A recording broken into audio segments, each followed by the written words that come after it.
Hello, everyone. I am Tanya Cunningham with Tanya Homes Group, and welcome once again to my Realtor Hat series. Today, you get to see part 2 of my wonderful conversation with Sayuri Chacon, relationship coach and owner of You and Me Time.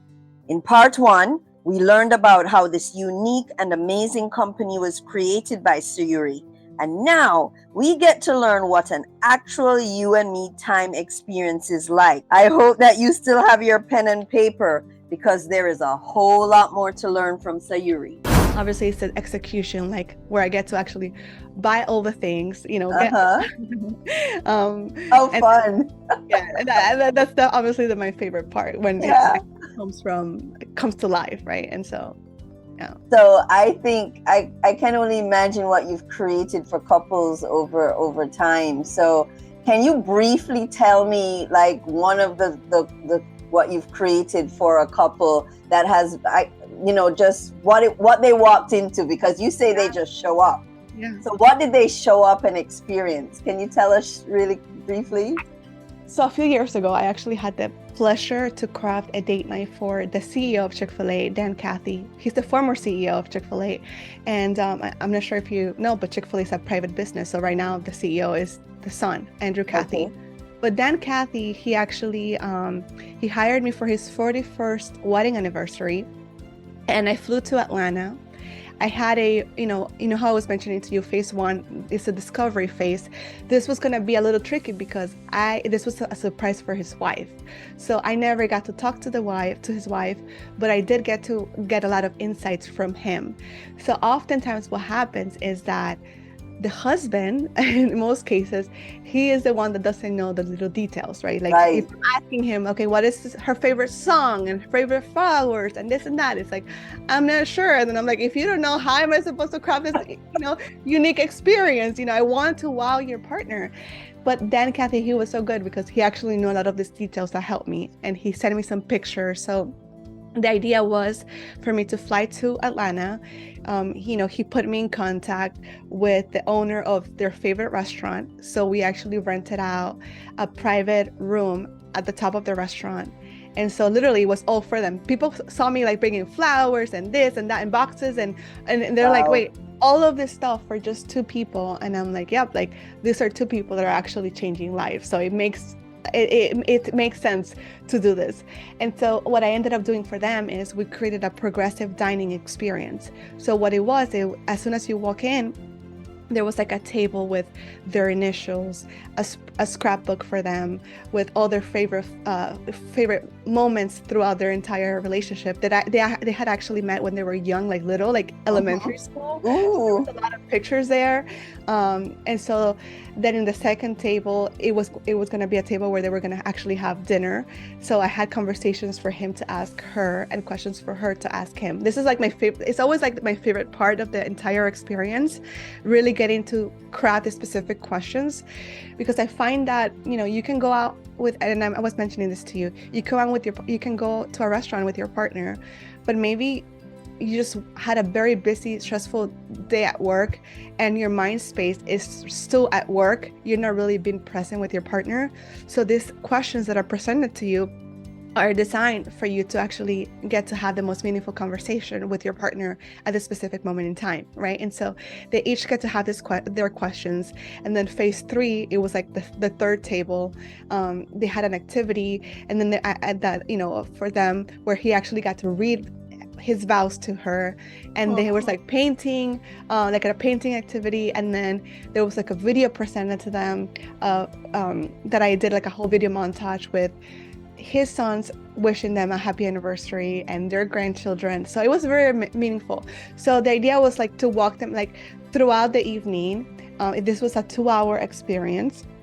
They got to kind of go through each phase of the night, and so it was very meaningful. They loved it, and they walked away with a lot of memories too, because it wasn't just like, okay, we're just full and we ate a good meal and that's it, we go home.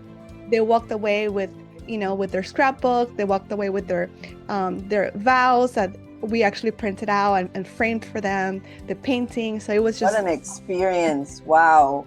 Well, I think that any couple out there who wants to reconnect with their significant other really can have this dream experience created, but not only the experience itself. I know you said that was a 2-hour experience, but I'm just thinking about it and how the questions that you ask so that you can put the experience together really gives that those individuals, if the two of them are involved in creating the experience, having the experience created, I can see how they learn a lot about each other.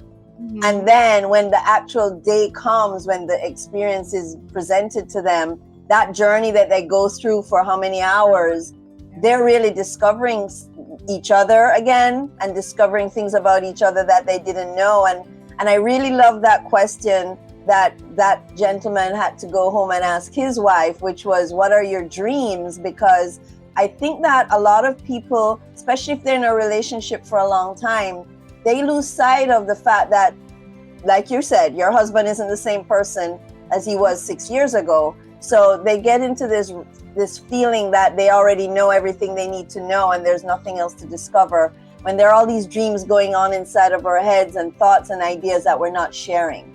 For sure. And the vulnerability allows them to share when they get asked. And I think that you miss out on the whole purpose of being in a relationship, because you realize, like, you're actually doing yourself a disservice. And this is what I tell a lot of couples.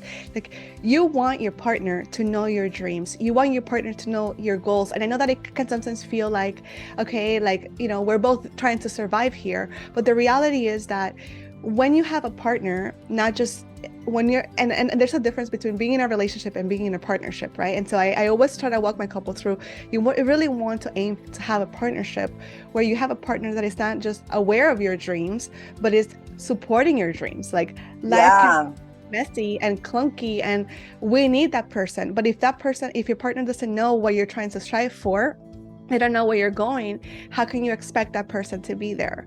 And so it's your responsibility to walk that person through that journey and really let them know, like, hey, this is what I'm trying to do.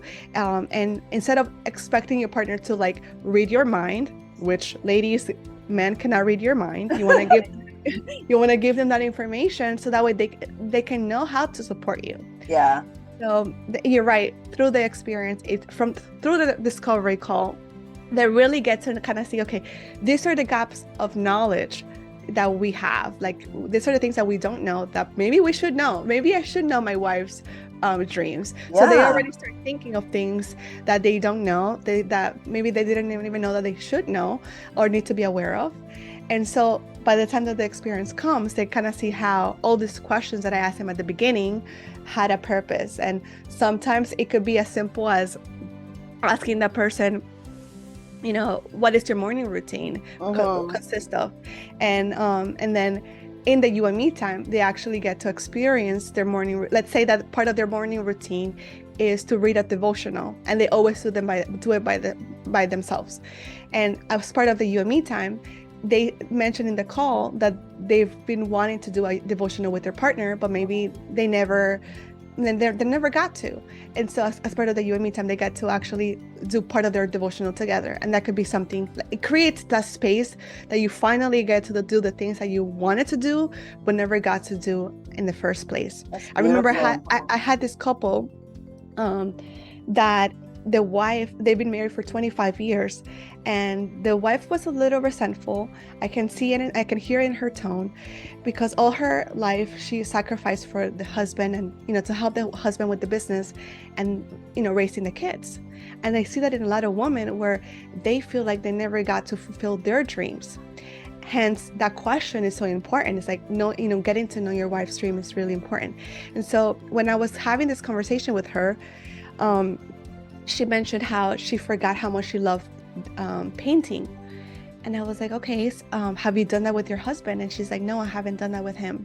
I'm like, would you like to do that with your husband? And it was so interesting because we booked a 5-star hotel suite in downtown, in Brickell, Miami, you know, with all the bells and whistles and all the things. And what she wanted was to just be in a hotel suite inside. They ended up not even going out at their hotel restaurant. They ended up just staying in, doing a painting experience. And that's what she wanted. That's what, you know, so that's why I say, Tanya, that it really comes down to really getting to know that person when you know your partner, when you're in tune with who they are, what they like, it's so much easier. You know, it's Yeah. you don't even have to think so much about what to do to connect with them, because it's like, okay, you know exactly what to do.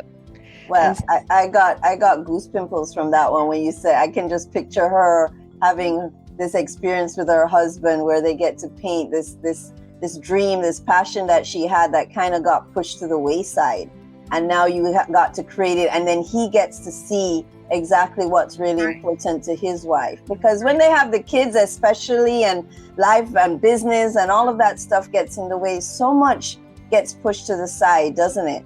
Yeah. And I think men need to be a champion for that, for their wives or their Yeah. partner.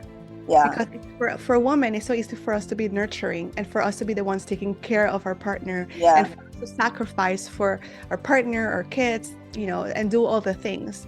I think for men, they need to not just know those things that are important for the woman in their lives, but actually be a champion and say, hey, you know, I recently just started picking up scrapbooking, and my husband started doing a scrapbook of my first pregnancy, my only pregnancy.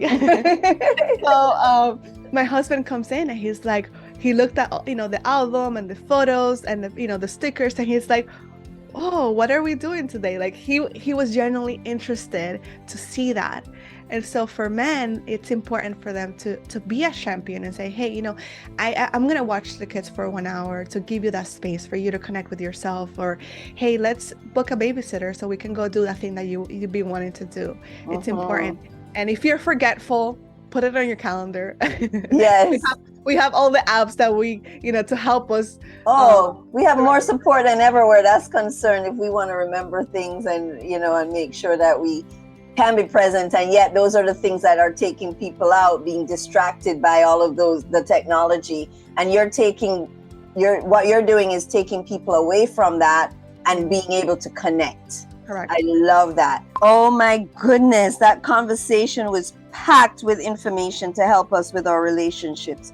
We just learned so much about what makes the difference between being in a relationship versus being in a partnership. And we also learned what a one-of-a-kind you and me time experience is really like. So now tomorrow, tune in for the final part 3, where Sayuri shares how she has created a program for couples so that they can grow together beyond the one-of-a-kind you and me time experience that she creates. This conversation can truly change lives and help relationships go from breaking down to really flourishing. And of course, remember, if you are buying or selling a home or have a friend or family member who is, send them to Tanya, because we wear the hat to bring you the facts.